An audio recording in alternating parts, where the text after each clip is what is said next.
ही Steve को वहाँ कुछ अजीब महसूस हुआ। तभी अचानक उसे एक अजीब सी बदबू आई। वो समझ गया था कि आगे खतरा है। तीनों जल्दी से एक माइन कार्ट में बैठे और फुल स्पीड में निकल गए। लेकिन जैसे ही वो थोड़ा आगे पहुँचे तो कार्ट में लगे रेड स्टोन की पावर खत्म हो गई और माइन कार्ट रुक गया। रुका भी बिल्कुल ऐसी जगह पर था जहाँ उन्हें चारों तरफ से क्रीपर्स ने घेरा हुआ था। ये ऐसे जीव थे जिन्हें अगर हाथ लगाया गया तो वो फट जाते हैं, लेकिन जब तक उन्हें छुआ न जाए वो एक्टिवेट नहीं होंगे।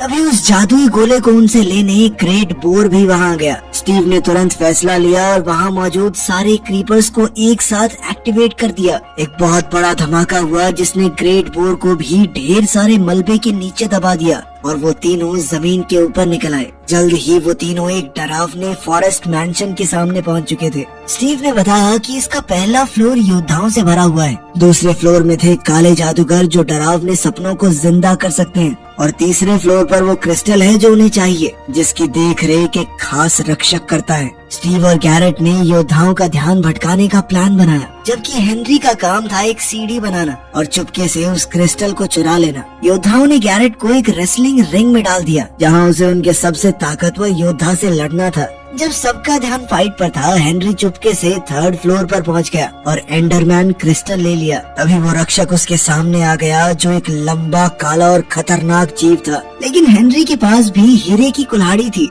उसने हिम्मत दिखाई और जैसे तैसे जीत भी गया। इस लड़ाई में उसने एंडरमैन पर्ल नाम की एक कीमती चीज भी जीती, जिसका इस्तेमाल करके वो इस दुनिया में कहीं भी टेलीपोर्ट हो सकता है। लेकिन जैसे ही वो उस मैंशन से निकल रहे थे, मलोशा एक खतरनाक मुस्कान के साथ उनके सामने आ गई। उसने अपनी ताकत से वो स्फीयर ऑफ डोमिनेंस और एंडरमैन क्रिस्टल छीन लिया। तभी गैरेट ने एक बार फिर से अपनी जान दांव पर लगा दी। उसने स्टीव और हेनरी को बचाया और प्लेन पे चढ़ा के भगा दिया, जबकि वो खुद पुल पर ही रुक गया। जल्द ही एक जबरदस्त धमाके में पूरा पुल फट गया, जिसके साथ जैरेड भी मारा गया।